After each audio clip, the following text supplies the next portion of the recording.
Hi, I'm Mike Thompson. It's time to build a boat. The boat that I'm going to be building is much like the one that I showed you in my 4-part How to Build a Cardboard Boat series last time.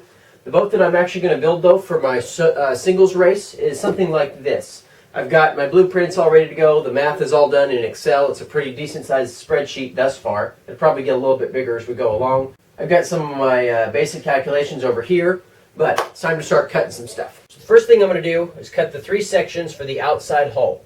The beam of my boat is 20 inches.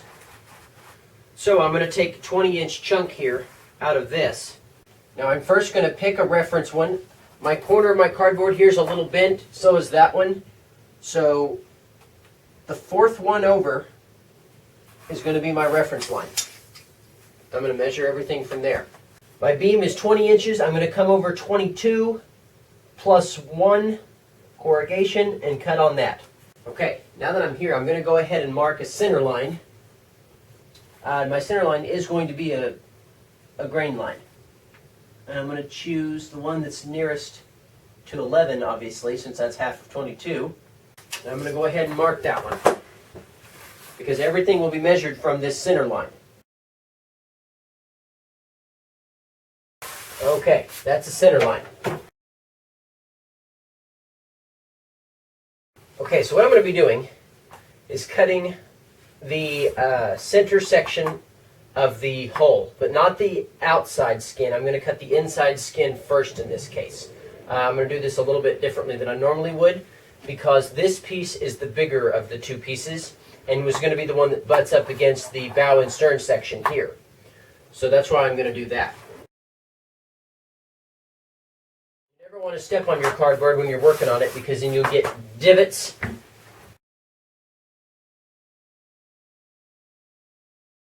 There's 20 there. This ruler doesn't have the markings for this, so I'm going to use this one to finish it off. Those are my first 2 spline points. Now I'm going to go ahead and check my blueprints here and make my other spline points. So let's go ahead and make all of our marks down the center line of the boat.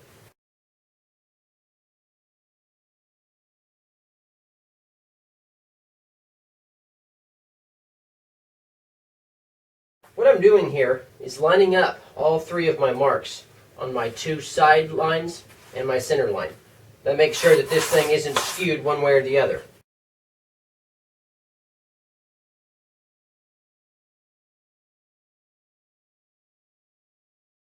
Now I'm going to go ahead, cut this piece out so that I have a little bit more room here.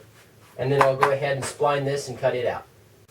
The reason I'm making a 10-foot boat this year instead of a 12-foot boat is due to the space limitations here in my office. Now I'll set up the spline and we'll cut that out. Now you can see here I've got all my spline points marked with needles. I use needles because they don't have heads like nails, and they provide a nice straight surface to hold your spline against. It's also good to do this on carpet, because then the needles can dig into the carpet, and that helps keep everything from moving while you do this. I mean, this sucker will not slide right now, which is good. So then I take my spline, lay it up here right in the middle, and pull it tight, and you can see it follows the curve very nicely. Okay, as you can see, my spline is very nicely supported here. Needles on the inside, nails on the outside. It's really solid there. Now I'm going to go ahead and use this pencil and trace the inside line here. Now, remember what I said in the video, you can't go beyond what you have, one section of what you have supported.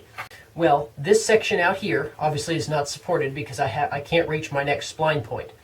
Therefore, since this section is not supported, I can't trace this segment yet. All I can do is start here and work my way around like this.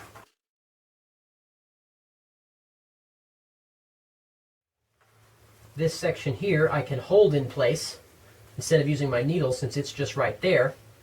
And now I can reach and do this segment. So what I'll do is go back right now. I'll correct this end by sliding my spline along. You can see it slides very easily inside here and follows the curve. So I'll slide that and hold that where it needs to be.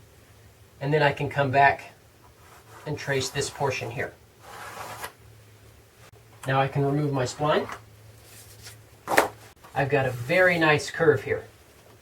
So I'm going to go ahead and do the same thing to the opposite side over there, and then I will tack on the ends and finish my spline out that way.